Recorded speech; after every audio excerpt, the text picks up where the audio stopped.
د دنیا د خاتمې په وخت کې او د قیامت نه په مخکې زمانه کې په دې مسلمان امت باندې به د هغه دور حکومتونه او د هغه دور حاکمان داسې ظلم او جور او بدبختی به په دیو باندې شروع کړي چې په مسلمان امت باندې به دا لویه او فراخه ځمکه تنګه شي او هر طرف ته چې روانیږي هلته به ظلم او جور او ستم وي. نو په دغه وخت کې به الله رب العزت په دې امت کې د بعضې روایاتو مطابق د محمد رسول الله صلی الله علیه وسلم د نسل نه یو مجاهد انسان پیدا کړي او د هغه په مبارزې او د هغه په پاڅون به الله رب العزت داسې یو انقلاب راولي چې د دنیا نه به ظلم او بې انصافي او بې عدالتي ختمه شي. هره خوا به امن و امان او انصاف شروع شي او د الله رب العزت له طرفه به هم په دغه وخت کې غیر معمولی برکات راښکاره شي، یعنی هغه برکات چې په مخکې زمانه چا نه ولیدلي. آسمان نه به د ضرورت مطابق بارانونه کیږي او د ځمکې پیداوار به هم زیات شي او د کوم مجاهد انسان په ذریعه چې الله رب العزت دا انقلاب راولي د بعضې روایاتو مطابق د هغه نوم به محمد وي او د پلار نوم به عبدالله وي او مهدي به د هغه لقب وي او الله رب العزت به د ده په ذریعه باندې د بندگانو نه د هدایت کار اخلي.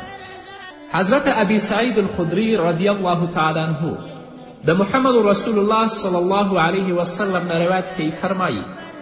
قال رسول الله صلی الله علیه وسلم ينزل بأمة بلاء شدید من سلطانهم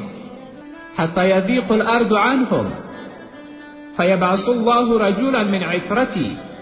فيملأ الأرض قسطا وعدلا كما ملئت ظلما وجورا يرضى عنه ساكن السماء وساكن الأرض تدخر الأرض شيئا من بذرها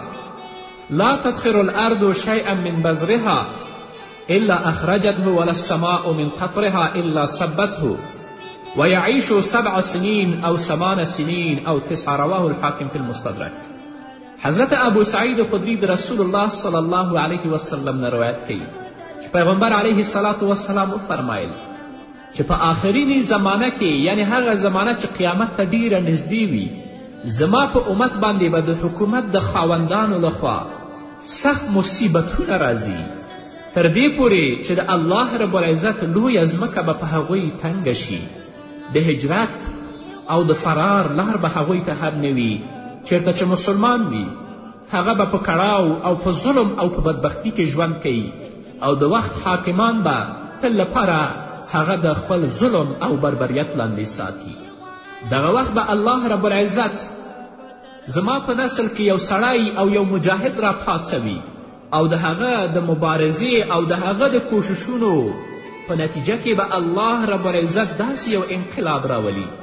چې د الله رب العزت ځمکه څنګه چې د ظلم نه ډکه شوې وه دغسې به الله رب العزت د انصاف او د عدل نه ډکه کړي او هغه مخلوقات چې په آسمانونو کې ژوند کوي هغوی به هم د دې مجاهد نه راضي وي او هغه مخلوقات چې په ځمکه کې ژوند کوي هغوی به هم د دې مجاهد او د دې مهدي نه راضي وي او د الله رب العزت برکات به هم په ځمکه باندې راښکاره شي. هغه برکات د الله رب العزت دا دي چې کم شی څوک په ځمکه کې کري ځمکه به یې ځان ته نه ذخیره کوي هغه به راښکاره کوي شنه کوي به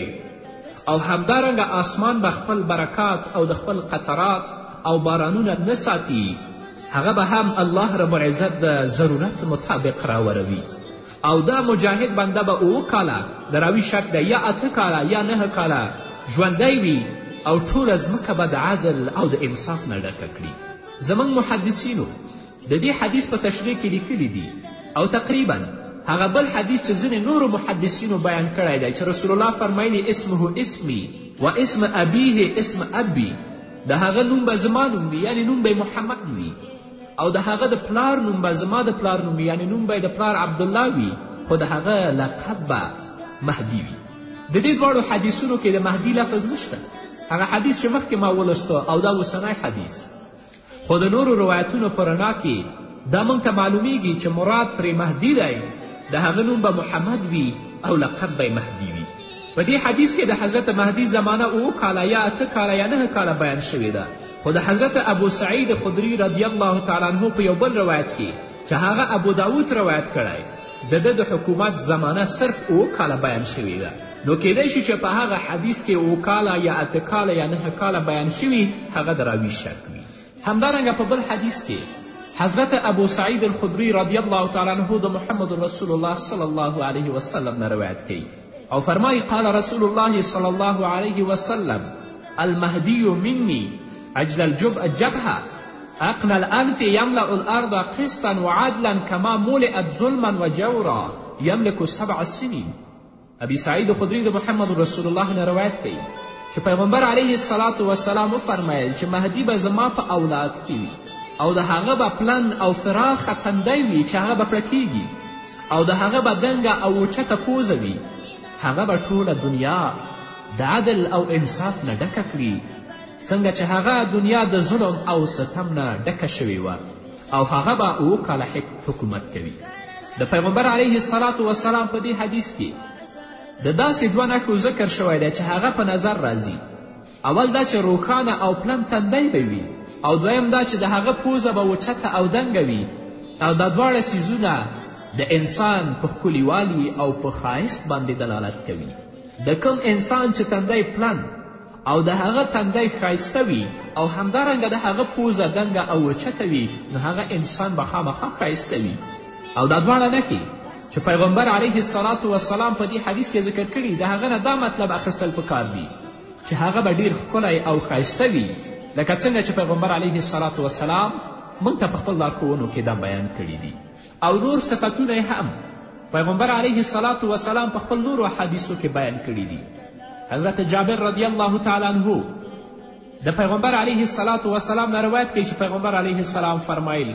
قال رسول الله صلی الله علیه وسلم یکون فی آخر الزمان خلیفة یقسم المال ولا یعده رواه المسلم. پیغمبر علیه الصلاة وسلام فرمایلی چې په آخري زمانه کې به یو داسې خلیفه یعنی یو برحقه سلطان او پادشاه وي هغه څوک چې مستحقین دي فقرا دي او مساکین دي هغو ته به مال ورکوي او اصلا به هغه مال نه شماري د هغه حساب به نه کوي. همدارنګه د مسلم په یو بل روایت کې دا الفاظ هم ذکر شوي دي چې هلته پیغمبر علیه الصلاة وسلام دا فرمایي چې هغه به مال تقسیموي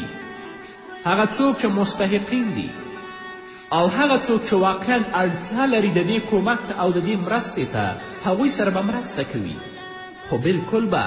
خپل مرسته او خپل ورکړه به په خلکو باندې نه حسابوي او نه شماروي. د دې دواړو احادیثو نه دا معلومیږي چې په هغې زمانه کې به دا مجاهد انسان د ظلم او د ستم او د بې انصافي په مقابله کې مبارزه او پاڅون کوي چې د هغه د کوشش په مقابل کې به الله رب العزت ټوله ځمکه په عدل و انصاف سره همواره کړي او الله رب العزت به غیر معمولی برکات د ځمکې او د آسمان نه په دې خلکو باندې راوروي. همدارنګه بل حدیث د پیغمبر علیه الصلاة وسلام دی چې حضرت ام سلمه رضی الله تعالی عنها د پیغمبر علیه الصلاة وسلام نه روایت کوي. هغه فرمایي سمعت رسول الله صلی الله علیه وسلم المهدی من عطرتی من اولاد فاطمه رواه ابو داود. ام المؤمنین حضرت ام سلمه رضی الله عنها د پیغمبر علیه الصلاة وسلام نه روایت کوي فرمایي چې ما د رسول الله نه اوریدلی دي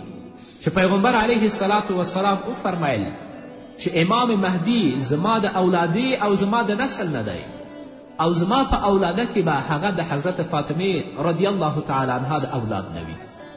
همدارنګه ابو اسحاق فرمایي قال قال علي ونظر الى ابنه الحسن ابن هذا سید كما سماه رسول الله صلى الله عليه وسلم وسيخرج من صلبه رجل يسمى باسم نبيكم يشبهه في الخلق ولا يشبهه في الخلق ثم ذكر قصة يملأ الأرض عدلا رواه ابو داود. ابي اسحاق فرمایي چې حضرت علي کرم الله وجهه خپل زوی ته وکتل حسن ته او وی فرمایي چې دا زما زوی سید او سردار دی لکه څنګه چې محمد رسول الله دې ته سید ویلی دي او الله رب العزت به د ده د نسل نه داسې یو انسان او مجاهد راباسي چې د هغه نوم به د ستاسې د پیغمبر نوم وي یعنی نوم به محمد وي. او پیغمبر علیه السلام سره به په اخلاق او سیرت کې هغه مشابه وي، یعنی کوم عادات او اخلاق چې د محمد رسول الله دي هغه به د مهدي وي. او پیغمبر علیه السلام سره به مشابهت په څیره کې نه لري، یعنی د پیغمبر علیه السلام مبارکه څهره یو شان او د مهدي به بل شان وي. بیا حضرت علی کرم الله وجهه لویه قسم ذکر کړه چې په هغه زمانه کې به د هغه زمانې د دور حاکمان په مسلمانانو باندې جور او ظلم او ستم کوي، خو د دې د راتګ او د دې د پاڅون په مقابل کې به الله رب العزت هغه ظلم او ستم ختم کړي او ټوله دنیا به د عدل او د انصاف نه ډکه شي. قدرمنو اوریدونکو، د خپرونې په دې وخت کې راځو لنډې دمې ته. د دمې نه وروسته زموږ خپرونه دوام لري، په دې هیله چې تاسو هم زموږ ملتیا وکړئ. چې بې خدایه محبت کوي عباس دی، شیطانی او نفسانی هواس دی. قدرمنو اوریدونکو، بیا هم زموږ سلامونه او نیکې هیلې ومنئ، په دې هیله چې تاسو تر دې دمه زموږ ملتیا کړې وي. د حضرت مهدي متعلق د احادیثو د تشریح په سلسله کې دا خبره هم ضروري معلومه شوې چې د دوی په هکله د اهل سنت والجماعت د مسلک او د تصور او د شیعګانو د مسلک او د هغو د تصور مطابق فرقونه او اختلافونه موجود دي، ځکه چې اهل تشیع د ناواقفه او د جاهلو خلکو په وړاندې باندې داسې خبره کوي چې د مهدي د ښکاره کېدو په لړ کې د دواړو ډلو اتفاق دی، حالانکه چې دا خبره بالکل غلطه ده. هغه زموږ اهل سنت والجماعت ورونه چې د امام مهدي په هکله باندې پوره معلومات نه لري، لکه څنګه چې پیغمبر علیه السلام موږ ته په احادیثو کې بیان کړه، نو اهل تشیع هغوی ته فرمایي چې د امام مهدي په هکله زموږ او ستاسو هیڅ کوم اختلاف نشته، او حال دا چې د دوی خبره بالکل غلطه ده، ځکه د مهدي په باره کې د شیعګانو چې کومه عقیدې دي انشاءالله په نورو خپرونو کې به هغه زه تاسو ته بیان کړم چې اهل تشیع د امام مهدي په هکله څه عقیده لري. نو د امام مهدي په هکله د اهل سنت والجماعت مسلک او تصور بیل دی، او د اهل تشیع مسلک او تصور بیل دی. د اهل سنت والجماعت عقیده او تصور د امام مهدي په هکله دا دی چې قیامت ته به نږدې یو وخت داسې راشي چې دنیا به د ظلم او ګناهونو او سرکشونو نه داسې ډکه شي چې د ایمان خاوندانو باندې به الله رب العزت دا لویه ځمکه تنګه کړي. نو هغه وخت به په مسلمان امت کې یو مجاهد بنده راپاڅي چې خصوصیات او صفات یې موږ په احادیثو کې ذکر کړل، او د الله رب العزت به هغه سره خاص امداد او کومک وي، او د ده د کوشش او جد و جهد په واسطه به الله رب العزت دا کوم ظلم او زیاتی چې په دنیا کې دا به ټول ختم کړي، پور عالم کې به اسلام، انصاف او عدل قایم شي، او د الله رب العزت له طرفه به آسمانی او ځمکني برکتونه راښکاره شي. د احادیثو نه دا هم معلومیږي چې په دې زمانه کې به دجال راووځي چې زموږ د دنیا د ټولو نه لویه او آخري فتنه او د ایماندارو دپاره سخت امتحان او ازمیښت دی. دغه وخت به د خیر او شر ترمنځ زبردست کشمکش او مقابله وي. د خیر او هدایت مشر به حضرت مهدي وي، د شر او کفر علمبردار او بیرغ به دلته د دجال په لاس کې وي. بیا به په هغه زمانه کې حضرت عیسی علیه السلام را نازل شي، هغه به راښکته شي، او د هغه په ذریعه به الله رب العزت د دجال او د هغه فتنه ختمه کړي. انشاءالله د حضرت عیسی علیه السلام په هکله به تاسو سره زه وغږیږم. نو غرض دا دی چې د حضرت مهدي په هکله د اهل سنتو مسلک او تصور دا دی چې کومه ما تاسو ته په دې خپرونه کې بیان کړ، خو د شیعه عقیده د دې نه بالکل مختلفه او غلطه ده، او دا د هغوی په عقیدو کې گویا چې جز د ایمان د هغو دی. نننۍ خپرونې وخت کم دی چې د اهل تشیع د عقیدې په هکله چې کومه عقیده د مهدي په هکله لري زه تاسو ته هغه بیان کړم. نو قدرمنو اوریدونکو، مسلمانانو ورونو او خویندو، نن ورځ چې موږ او تاسې دا زمانه وینو، دا ظلمونه او دا بدبختیانې چې په مسلمانانو باندې روان دي، په اسلامي ټولنه کې چیرته چې مسلمان دی هغه مظلوم دی، د اسلام د دښمنانو، د انسانیت د دښمنانو، او همدارنګه هغه پادشاهان او حاکمان چې ځان ته مسلمانان وایي، د هغو لاسونه د مسلمانانو په وینو باندې سره دي،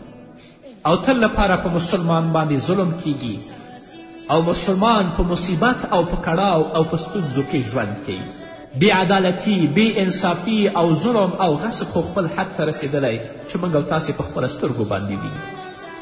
الله رب العزت دې په موږ او تاسو باندې رحم وکړي او په دې باندې پوه شئ هغه ظالمان او بدبختان چې مسلمانان یې تل لپاره د خپل ظلم او ستم لاندې راوستي دي او هغو باندې زیاتی کوي، د دې ظلم او د غصب او د ستم مزل ډېر لنډ دی. الله رب العزت به د پیغمبر علیه الصلاة وسلام په نسل کې داسې یو مجاهد راپاڅوي چې هغه سره به د الله رب العزت مدد او کومک وي